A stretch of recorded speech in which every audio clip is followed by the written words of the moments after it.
지난주부터 우리가 시작이 되었죠. 나의 사랑 나의 교회라는 제목으로 주제로 에베소서 말씀을 쭉 살펴봅니다. 로마에 붙잡혀서 미결수 신세로 또 황제의 재판을 기다리고 있던 사도 바울이 2년의 시간 동안 그곳에서 4편의 편지를 쓰거든요. 에베소서, 빌립보서, 골로새서, 빌레몬서입니다. 흔히 말해서 옥중서신이라고 하죠. 에베소에 있는 성도들 그리고 가고 오는 세대의 모든 신실한 하나님의 사람들을 향해서 들려주시는 귀한 그런 하나님의 음성이 사도 바울의 메시지에 아주 깊이 담겨져 있고 녹아져 있어요. 바울 사도가 은혜와 평강을 이야기하며 구했지만 이제 본격적으로 그 하나님의 은혜, 그 하나님의 평강이 무엇인지 오늘 들었던 그 찬양의 노래 가사처럼, 그리고 오늘 설교의 제목처럼 하늘에 속한 그 놀라운 신령한 은혜와 복이 무엇인지 우리에게 지금 설명을 합니다. 자, 3절 말씀을 우리 다시 한 번만 읽도록 하겠습니다. 3절 시작. 찬송하리로다 하나님 우리 주 예수 그리스도의 아버지께서 그리스도 안에서 하늘에 속한 모든 신령한 복을. 자, 여러분 보십시오. 3절에서 14절까지 우리가 읽었지 않습니까? 이것은 한 문장으로 되어 있습니다. 개역 성경에는 물론 여러 개로 나뉘어져 있지만 헬라어 원문에는 202개의 단어로 구성이 되어 있는 한 문장이에요. 여러분 굉장히 긴 문장입니다. 왜 바울 사도가 그것을 띄어쓰기를 못했나 싶지만 그렇지 않습니다. 하늘에 속한 신령한 복을 이야기하고 설명하고 표현을 하다가 차마 끊을 수가 없는 거예요. 너무너무 웅대하고 위대하신 하나님의 그 놀라운 신령한 복들, 그 크고 깊고 오묘하신 하나님의 그 신령한 복에 대해서 쭉 서술하고 묘사를 하다가 하나님 앞에 찬양을 합니다. 찬송하리로다. 찬송하리로다. 거기에 대한 결론이기 때문에 그러므로 하나님을 찬양합니다가 아니라 그냥 찬송합니다. 하나님의 놀라운 구원의 신비와 그 신묘막측한 그 하나님의 놀라운 은총이요 라는 거예요. 자, 그 놀라운 하늘에 속한 복이 무엇인지 우리가 구정 연휴를 지나면서 복 많이 받으세요, 덕담도 나누고 올 한 해 잘 되기를 바라는 여러 가지 소망들이 복이 있지 않습니까? 근데 과연 하늘에 속한 신령한 복이라는 것이 무엇인지 함께 살펴보기를 원합니다. 그 첫 번째는 우리 같이 한번 읽어볼까요? 시작. 우리는 하나님의 택하심을 받은 존재입니다. 자, 4절, 5절, 6절 제가 한번 읽어보죠.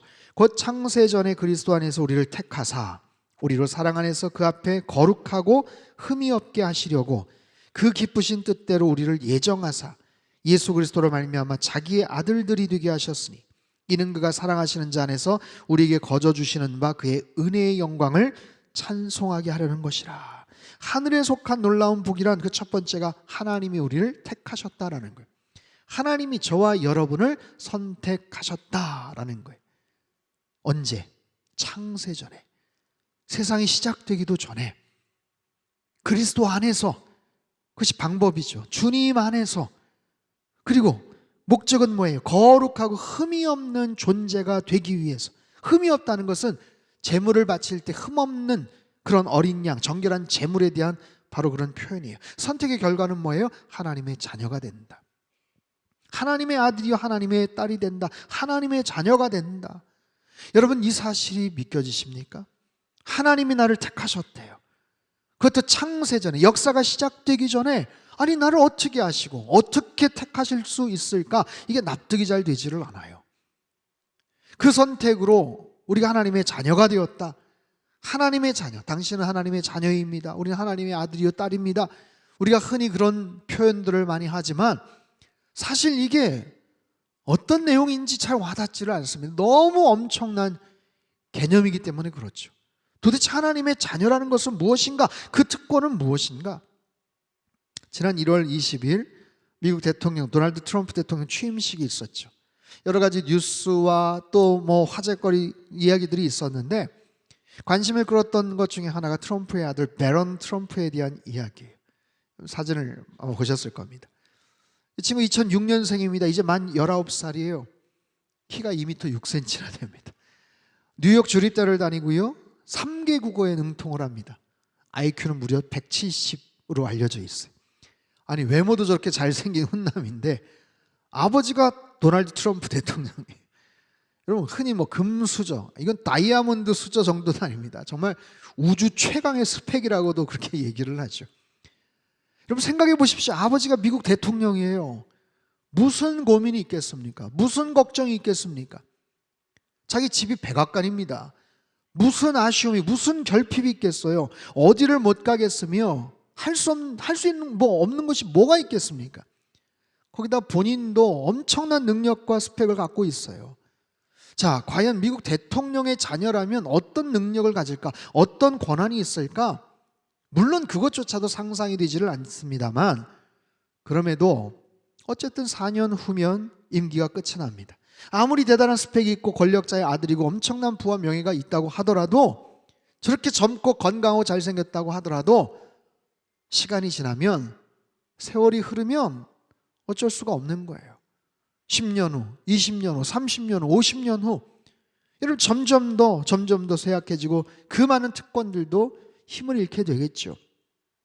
자, 그에 반해서 하나님의 자녀라는 특권은 뭘까요?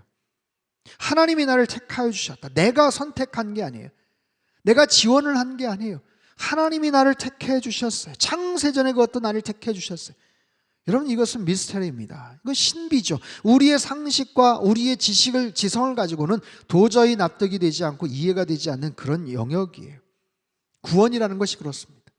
내가 하나님의 자녀가 되고 내가 구원받은 존재가 되었다는 것, 여러분 이거 자체가 하나님의 특별한 섭리요, 하나님의 주권적인 은혜죠.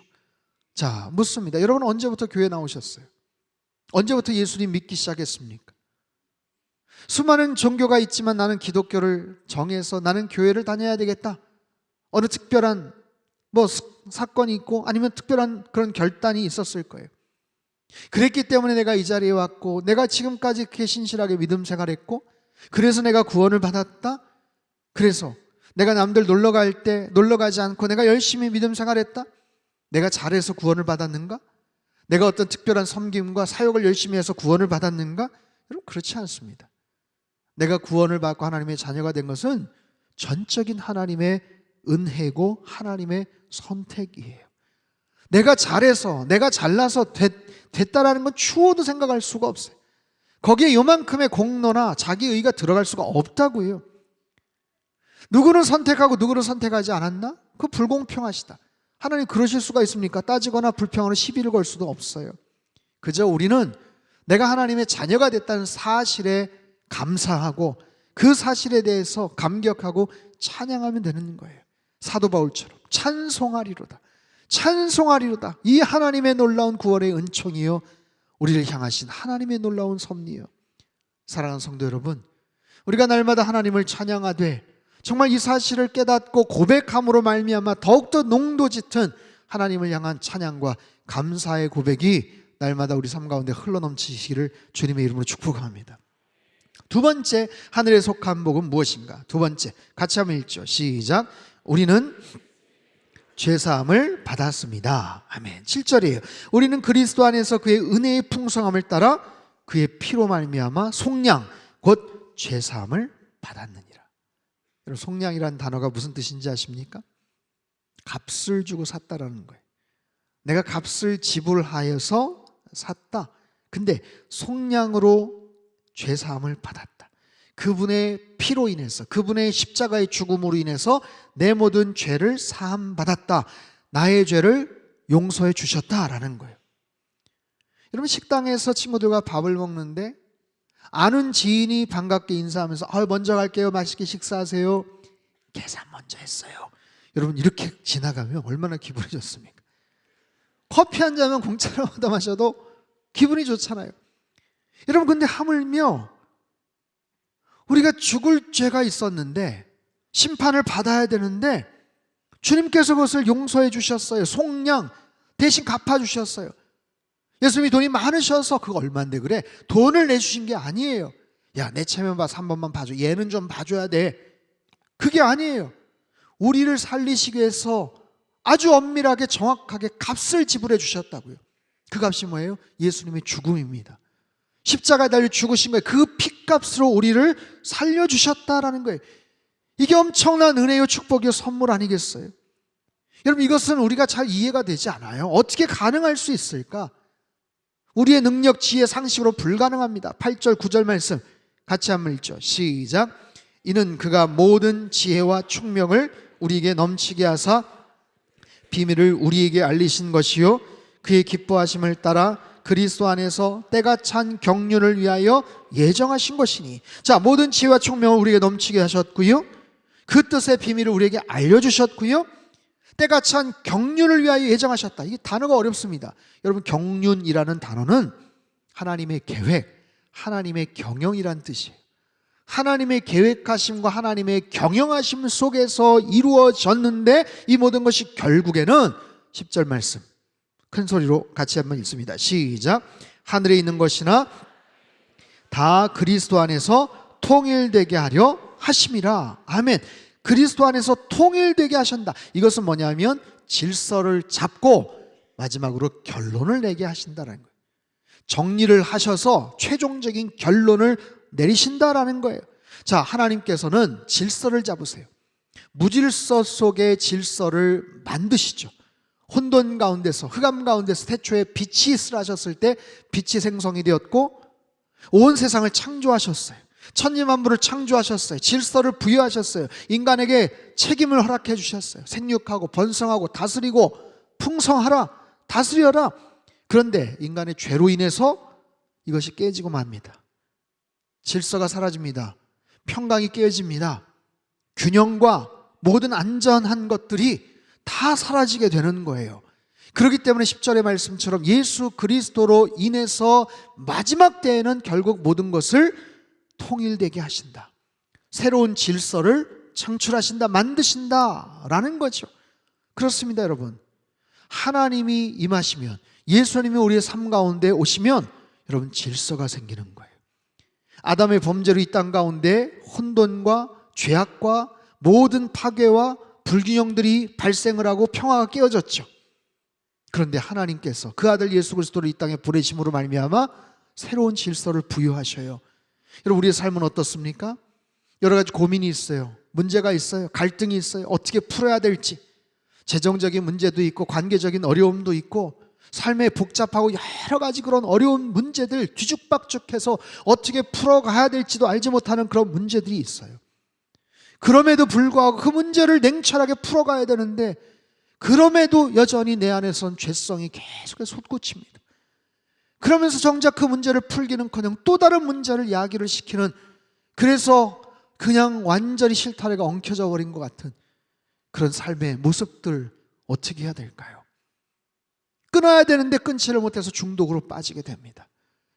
회복돼야 되는데 관계가 더 엉키고 맙니다. 어떻게 해야 될까요? 다시 좀 시작하고 싶어요. 어떻게 다시 새롭게 출발할 수 있는 방법은 없을까요? 있습니다. 예수님을 통해서 가능한 거예요. 여러분, 예수님께서 우리 안에 들어오시면 우리의 무질서한, 우리의 흐트러진 삶의 모든 것들이 다시 새로운 질서를 얻게 되고 삶의 평강을 찾게 되는 줄 믿습니다. 여러분, 하나님께서 그런 복을 우리에게 주시겠다라는 거예요. 하나님 안에서 올바른 질서를 잡아가라는 거예요. 여러분, 예수 그리스도만이 우리 삶의 기준이요 모든 문제를 해결하는 진정한 해결자가 되심을 믿으시기를 바랍니다. 바로 이러한 것들, 헝클어지고 무질서한 우리 인생의 질서를 부여하시고 결국에는 하나님이 원하시고 하나님이 기뻐하시는 방향대로 나아가게 하는 것들, 이것이 가능한 이유가 뭐예요? 어떻게 해서 가능합니까? 11절에 나와요. 11절 같이 한번 읽어보죠. 시작. 모든 일을 그의 뜻에 결정대로 일하시는 이의 계획을 따라서. 아멘. 자, 하나님은 어떤 하나님? 모든 일을 그 뜻에 결정대로 일하시는 그분의 계획.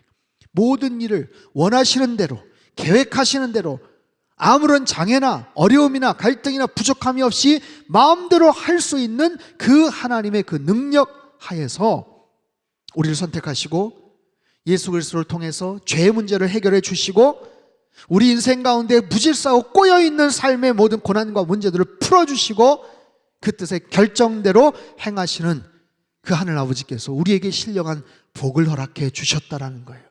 여러분, 이 사실을 더욱더 깊이 깨닫고 날마다 누리며 살아가시기를 주님의 이름으로 축복합니다. 세 번째, 하늘에 속한 복이란 무엇인가? 세 번째, 같이 한번 읽습니다. 시작. 우리는 약속의 성령으로 인치심을 받았습니다. 아멘. 13절 14절 우리 같이 한번 읽죠. 시작. 그 안에서 너희도 너희의 구원의 복음을 듣고 그 안에서 또한 믿어 약속의 성령으로 인치심을 받았으니 이는 우리 기업의 보증이 되사 그 얻으신 것을 속량하시고 그의 영광을 찬송하게 하려 하심이라. 아멘. 이 모든 것을 성령으로 인치셨다. 약속의 성령으로 인치셨다. 여러분, 인치셨다는 것은 봉인을 한다는 거예요. 도장을 꽝 찍는다는 겁니다. 고대의 절대적인 권력자들은 반지에다가 어떤 특별한 문양을 새겨놨어요. 그래서 어떤 부분에 대한 최종적인 사인을 반지로 꽝 찍으면서 인을 칩니다. 고대 왕들은요, 자신의 소중한 물건이나 보물을 방에 넣어두고 문을 닫고 거기다가 인봉을 쳐버려요. 아무도 건들 수가 없습니다. 누구도 건들 수가 없어요. 가까이 침범할 수가 없어요. 왕이 소유하고 있는, 더군다나 인봉이 되어 있는 것, 그것은 왕의 소유예요. 왕이 보장하고 있는, 왕이 소유하고 있는 것. 여러분, 일상에도 마찬가지 아닙니까? 어떤 중요한 계약을 했어요. 서로 거래가 돼요. 서로 간에 여러 가지 그런 부분에서 이야기가 잘 돼서 협상을 해서 거래를 했어요. 하지만 마지막에 꼭 뭘 해야 됩니까? 뭘 해야 돼요? 서명을 해야 돼요. 사인을 해야 되는 거예요. 사인을. 근데 그 부분이 만약에 빠졌다면 결정적인 상황에서 나중에 하소연을 해봐야 소용이 없어요. 그때 기억하시잖아요. 통화한 내용도 있는데 이야기 잘 했잖아요 그때. 근데 죄송합니다, 사인이 없어요. 서명이 없어요. 서명이. 여러분, 바로 이런 거예요. 마지막으로 성령님께서 사인을 하신 거예요. 인을 치신 거예요. 보증인이 되신 거예요. 보증인. 내가 보장하겠다. 내가 보증인이다. 책임지겠다. 여러분 보십시오. 사도 바울이 말하는 하늘에 속한 그 놀라운 복이, 이 스케일이 어떠한지. 첫 번째, 창세전에 우리를 선택하셨어요. 누가? 성부 하나님 아버지께서. 두 번째, 우리를 죄로 인해서 고통받는 우리를 죄 문제를 해결해 주셨어요. 어떻게 해서? 성자 예수 그리스도의 십자가 사건으로. 또한 세 번째, 이 모든 것을 성령 하나님께서 인치심으로 말미암아 우리를 자녀 삼아 주시고 하나님의 특별한 그 놀라우신 은혜와 능력을 우리에게 허락해 주셨다. 이 모든 것이 하늘에 속한 복이에요. 여러분, 사실 우리가 상상할 수도 생각할 수도 측정할 수도 헤아릴 수 없는 이 놀라운 복을 왜 주셨는가? 왜 주셨는가? 12절 말씀 우리 큰 소리로 같이 읽겠습니다. 시작. 이는 우리가 안에서 전부터 바라던 그의 영광의 찬송이 되게 하려 하심이라. 아멘. 영광의 찬송이 되게 하신다. 사실 6절과 14절에 보면 찬송을 부르게 한다라는 의미도 있어요. 우리가 찬송을 부릅니다. 찬송을 불러요. 성가대나 찬양팀이나 악기 연주팀을 통해서 우리가 찬양을 하는 것, 그것도 하나의 방편이지만 본질적으로는 우리 자신이 찬송이 되는 거예요. 우리 한 사람 한 사람이 그분의 악보가 되는 거고 음표가 되는 거고 멜로디가 되는 거예요.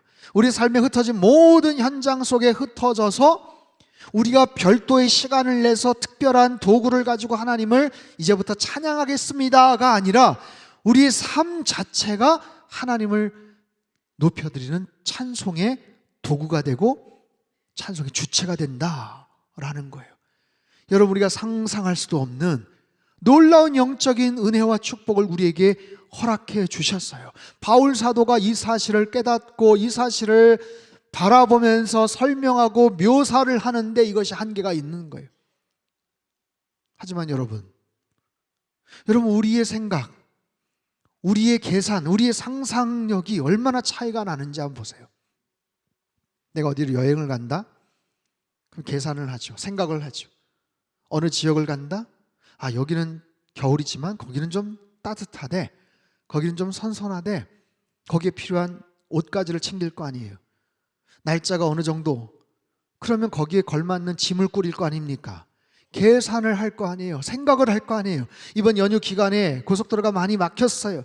그러면 언제 떠나야 될지, 언제 출발해야 될지 알아볼 거 아니에요. 생각하고 계산을 할 거 아니에요. 예, 나름대로 우리는 다 생각과 계산을 하면서 살아갑니다. 하지만 거기는 한계가 있어요.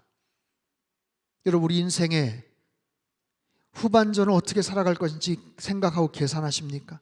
나의 노후가 어떻게 될지, 나는 어떻게 준비해야 될지 여러분 계산하고 살아가세요? 나름대로 다 계산하시겠죠. 생각하시겠죠. 재정 상태가 어떨지, 어떤 모습으로 내가 앞으로 몇 년을 살아갈 때 어떤 모습으로 내가 살아가야 될지, 내 건강 상태는 어떠해야 될지. 자, 여러분, 몇 년 후까지 계산할 수 있습니까? 몇 년 후까지 측정이 가능하세요? 나름대로 꼼꼼하게 여러 가지 모습으로 다른 설계사 아니면 다른 보장되는 그런 플랜들을 통해 가지고 계산을 하지만 여러분, 한계가 있습니다. 어느 순간은 멈춰버려요. 그리고는 나도 모르겠다, 막연한 거예요. 남들 할 만큼만 하자, 이 정도 하던데. 그리고는 계산이 안 나와요. 할 수도 없습니다.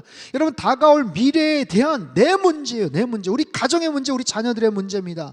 하지만 그 부분도 계산을 끝까지 못해요. 살아갈 일은커녕 살아온 삶을 한번 되돌려 보십시오. 여러분, 분명히 내가 살아왔던 인생입니다. 하지만 지나간 시간들 기억이 가물가물합니다. 어떤 특정한 사건이나 사연이 있었던 것들, 왜곡된 감정과 생각들 파편적으로 남아있어요. 여러분, 그것이 우리의 한계입니다. 그런데 오늘 본문의 사도 바울을 보십시오. 그의 영적인 시선을 보십시오. 창세전부터 마지막 정말 모든 것이 통일되기까지의 모든 것들이 그의 영적인 스크린 안에 들어와 있어요.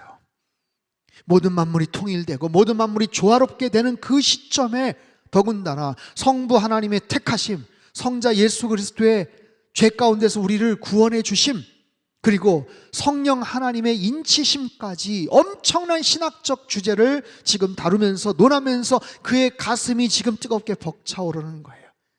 그래서 때가 되면 하늘에 있는 것들이나 땅에 있는 것들이나 모든 것을 하나님의 질서 가운데서 통일시킬 하나님의 구원의 역사가 있도다. 대서사시의 마지막 장면을 바라보면서 그의 입술에서, 그의 목에서 고백이 터쳐나오는 거예요.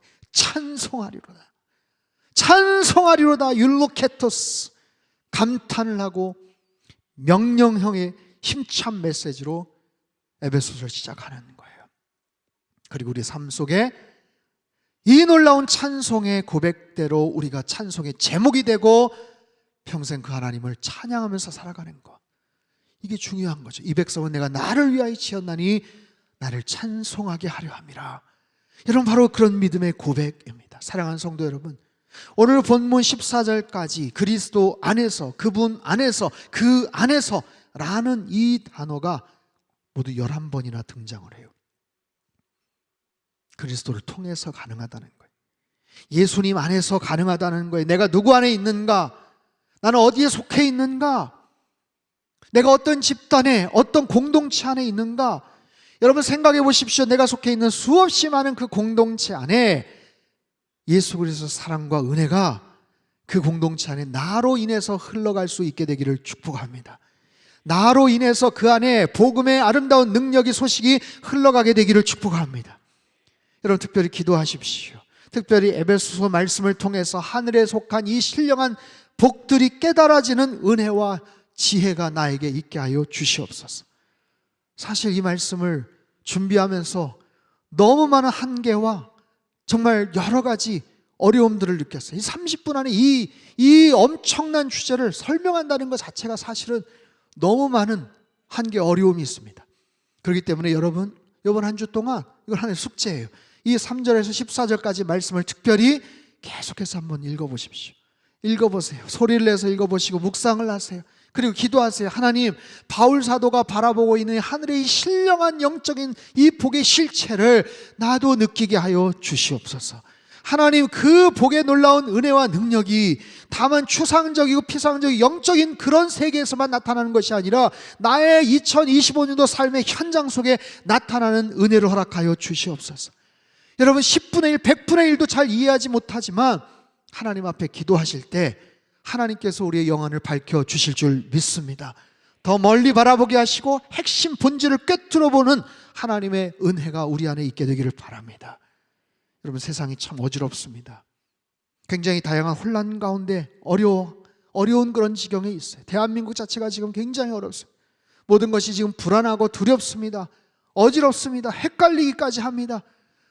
서로 옳다라고 주장하는 그런 많은 이야기들, 거기에 뒷받침되는 많은 그런 이야기들, 어떤 식으로 뭔가를 결정해야 될지 모르는 이 시대를 살아가요. 대한민국만이 아니라 전 세계가 마찬가지. 그러면서 굉장히 빠르게 진행이 됩니다. 세상이 너무나도 빨라요. 이게 힘든 거예요. 갈피를 못 잡는데, 아직 뜻을 못 정했는데, 무엇이 옳고 그름인지를 잘 모르겠는데 너무 빠르게 뭔가가 진행이 되니까 정신을 못 차리겠는 거예요. 어떻게 해야 될까요? 여러분, 우리 시선을 멀리 보셔야 됩니다. 넓게 보셔야 돼요. 그리고 중요한 건 가장 본질적인 말씀에 귀를 기울이셔야 됩니다. 가장 중요한 하나님의 말씀, 여러분, 사람의 말이나 뉴스들, 소식들, 내가 좋아할 만한 편향된 그런 뉴스들에만 귀를 기울이지 마십시오. 영원하신 하나님의 말씀, 가장 완전하신 그 진리의 말씀, 바울사도의 시선 안에 들어가 있는 창세전부터 마지막 순간까지 들어가 있는 이 엄청난 역사의 그런 놀라운 주권자 되시는 하나님의 그 말씀과 그 뜻을 우리가 마음속에 품으면 그 안에서 진리를 발견하게 되고요, 소망을 찾게 돼요. 여러분, 이 시대에 소망이 없어요. 무엇을 봐도, 어디를 봐도 소망 이련히 생각하지만 금방 허물어집니다. 금방 또 다른 것들로 인해서 없어집니다. 여러분, 하나님의 말씀만이 참된 소망인 줄로 믿습니다. 이 시대에 예수 그리스도의 복음만이 참된 소망인 줄로 믿습니다. 소망을 붙잡는 자는 마음속에 평강을 얻게 되는 거예요. 우리 모두가 하나님의 영광의 찬송이 되고 하늘에 속한 놀라운 복을 누림으로 말미암아 하나님 앞에 더 진한, 더 깊은 찬양과 감사를 올려드리는 귀하고 복된 삶의 여정이 되시기를 주님의 이름으로 축복합니다. 기도하겠습니다. 살아계신 하나님, 너무나도 귀한 은혜의 말씀들을 우리가 충분하게 본질적으로 의미들을 깨닫지 못하는 아쉬움이 있지만 그럼에도 하나님 앞에 간구합니다. 주님, 이 놀라운 신령한 하늘에 속한 복을 우리에게 허락하여 주시옵소서. 아니, 이미 허락해 주신 이 복을, 그 실체를, 그 의미를, 그 놀라운 영적인 축복을 깨닫게 하여 주시고 누리며 살게 하여 주시옵소서. 우리의 모든 삶이 하나님의 영광의 찬송이 되게 하시고 악보가 되게 하시고 곡조가 되게 하시고 아름다운 가사가 되게 하여 주시어서 일평생 주님께만 영광 돌리는 삶이 되도록 축복하여 주옵소서. 존귀하신 예수님의 이름으로 기도합나이다. 아멘.